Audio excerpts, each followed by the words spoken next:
هرچی دستور سمبوسه داری بذار کنار، چون قراره تو این ویدیو با هم این فستفود خوشمزه مثلثی رو به ساده ترین روش یاد بگیریم.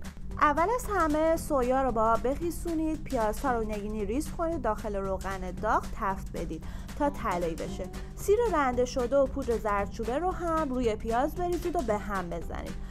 گوشت چرخ کرده و سویا رو هم با پیاز تفت بدید و بعد از اینکه مقداری تفت گرفت رو به گوجه فرنگی رو هم بهش اضافه و با هم دیگه مخلوط کنید.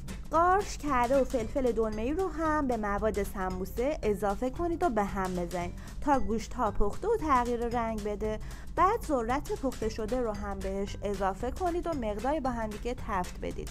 توی این مرحله اگه دوست داشتید سمبوسه تند آتشین داشته باشید، به دلخواه میتونید از سس تند هم استفاده کنید. پودر فلفل سیاه، پودر فلفل قرمز، ادویه کاری و پودر گیشنیز رو هم روی مواد سمبوسه بریزید و مقدار نمک اون رو تنظیم کنید. در تابه رو بذارید. نون رو مطابق ویدیو تا بزنید و از مواد سمبوسه که آماده کردید داخلش بریزید.